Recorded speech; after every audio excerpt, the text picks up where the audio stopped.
Excel open कर लेते हैं अपन।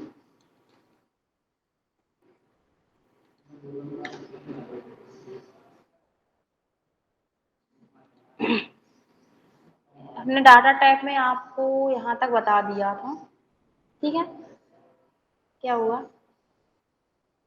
तो आ गया था आप सभी को ये।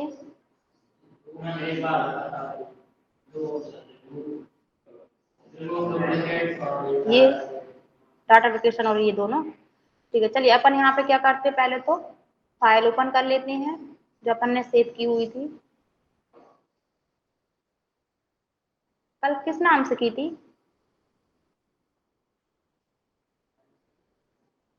चलिए यही कर लेते हैं, कहाँ गई अभी थी, यही कर लेते हैं। जैसे आपने इसको ओपन किया, ठीक है। अब आपके जैसे मान लीजिए इसमें कुछ एंट्रियां हैं, ये एंट्री हैं आपके पास। अब इसमें ये दो तीन एंट्री जो ऐसी हैं जो डबल रिपीट हो जाती हैं, तो हम इसे कंट्रोल से कॉपी कर लेते हैं और इसमें कंट्रोल भी से यहाँ पे पेस्ट कर देते हैं, ठीक है। तो अब आप यहाँ पे देख रहे हैं, अब आप यहाँ पे देख सकते हैं कि इसमें कुछ एंट्री डबल है, ठीक है। तो अब आपको क्या करना है, इसमें से डुप्लीकेट एंट्रीज को हटाना है। तो आप क्या करते हैं, यहाँ पे डाटा टैब पर क्लिक करेंगे, रिमूव डुप्लीकेट्स पर क्लिक करेंगे। जैसे आप रिमूव डुप्लीकेट्स पर क्लिक करते हैं तो वो यहाँ पे आपको कॉलम दे रहा है। अब ये कॉलम क्यों दे रहा है, क्योंकि आपके यहाँ पे इसको पूरे को सेलेक्ट कर लिया उसने, इसलिए ये फील्ड नेम नहीं दे रहा है। अगर आप इसे कैंसिल करते हो, इसको सेलेक्ट करेंगे आप और फिर आप इस पर क्लिक करेंगे, तो देखिए उसने फील्ड नेम ले लिए, ठीक है। अगर आप इस टाइप से सेलेक्ट नहीं कर पाते हैं तो वो आपको कॉलम नेम दे देगा, ई कॉलम है, बी कॉलम है, जो भी है। तो अपन क्या करना चाहते हैं, नेम, नेम के द्वारा जितने भी डुप्लीकेट नेम है वो अपन हटाना चाहते हैं। तो यहाँ पे ये अनसेलेक्ट ऑल है, आप इस पर क्लिक कर देंगे तो जितने भी आपके फील्ड होंगे वो अनसेलेक्ट हो जाएंगे।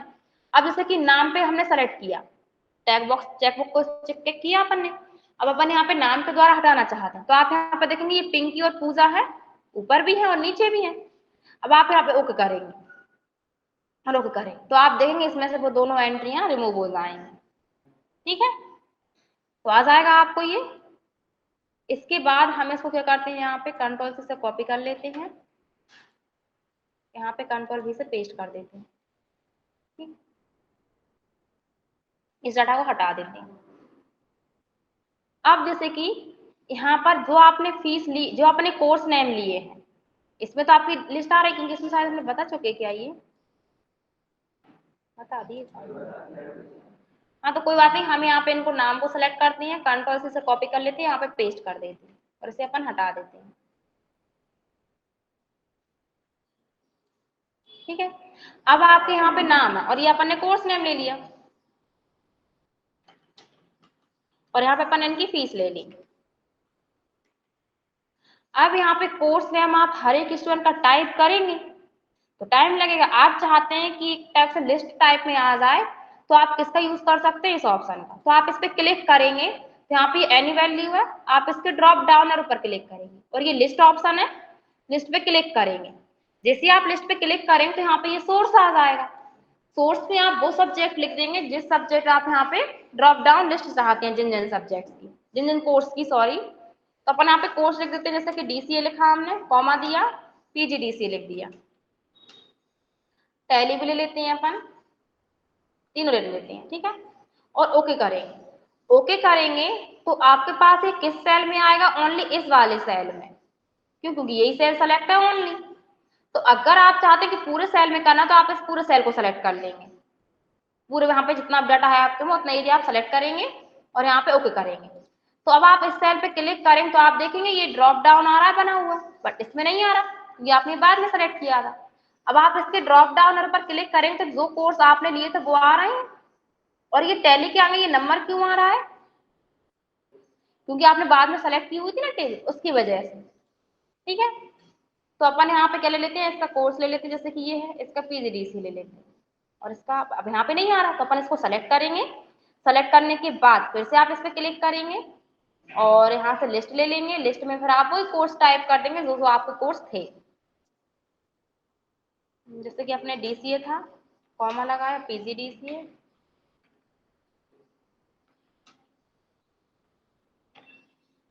ओके करेंगे। अब आप यहाँ पे देखेंगे हर एक फील्ड जितना एरिया आपने सेलेक्ट किया हुआ था उसमें ये ड्रॉप डाउन एरो आ जाएगा बना हुआ, आ रहा है। ये तो लिस्ट बन जाएगी। एक तो इस टाइप से आप इसका यूज कर सकते हैं। दूसरा रहता है जैसे ये फीस वाला कॉलम है, मान चलिए पीजीडीसीए की कोर्स आपके यहाँ पे 15,000 है और डीसीए की कोर्स आपके यहाँ पे 12,000 है, और आप चाहते हैं कि इसमें 15,000 से ज्यादा टाइप ना कर पाए हम और 12,000 से कम टाइप ना कर पाए, जो फीस है उसके बीच में हमें अमाउंट टाइप कर दें, वैल्यू टाइप कर दें। तो आप इतने एरिया को सेलेक्ट करेंगे, सेलेक्ट करने के बाद फिर से आप इस ऑप्शन पे क्लिक करेंगे, तो यहाँ पे आपका एनी वैल्यू सेलेक्ट है, आप इसके ड्रॉप डाउन पर क्लिक करेंगे और यहाँ से क्या लेंगे आप वर्ड नंबर, आप इस पे क्लिक करेंगे तो यहाँ पे वो मिनिमम वैल्यू पूछेगा, तो आप मिनिमम दे देंगे, कितनी थी अपनी 12,000 और मैक्सिमम कितनी थी अपनी 15,000। ओके करेंगे आप, ओके किया आपने। अब आप इसमें 15,000 से ज्यादा टाइप करेंगे, जैसे हमने 16,000 किया और बाहर कहीं क्लिक किया या फिर एंटर की करेंगे आप, तो आप यहाँ पे देखेंगे एक्सेप्ट नहीं कर रहा, वो रीट्राई करेंगे वो फिर भी नहीं करेगा एक्सेप्ट। जैसे आप यहाँ पे 13,000 लिखेंगे तो वो एक्सेप्ट कर लेगा, क्यों? क्योंकि 12,000 और 15,000 के बीच की वैल्यू है ये आपकी, और यहाँ पे आप 11,000 लिखेंगे ना तो वो एक्सेप्ट ही नहीं करेगा। ठीक है, आ जाएगा। तो अपन यहाँ पे 12,000 लिख देते हैं, इसकी भी 12,000 लिख देते हैं, बाकी इनकी 15,000 है। और इसके आपको टैली के अब आप कम नहीं लिख सकते, किससे कम? 12 से कम और 15 से ज्यादा नहीं लिख सकते, तो उसके बीच में आपको जो भी वैल्यू लिखनी है आप लिख देंगे। ठीक है, तो आपको ये ऑप्शन आ जाएगा। ये हमने 2 टाइप से यूज करना बताया, बाकी इसमें और भी टाइप्स हैं, ये टैक्स डेट टाइम के अकॉर्डिंग लाना हो तो इसमें और भी ऑप्शन दिए गए हैं, पर हमने आपको 2 टाइप्स बता दिए। तो आ जाएंगे आपको ये दोनों ऑप्शन।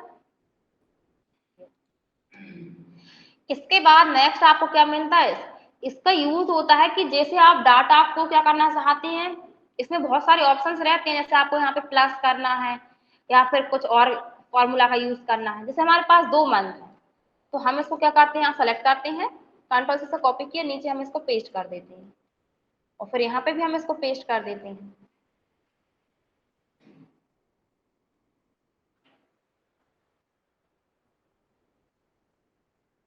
ठीक है, ये डाटा है आपके पास।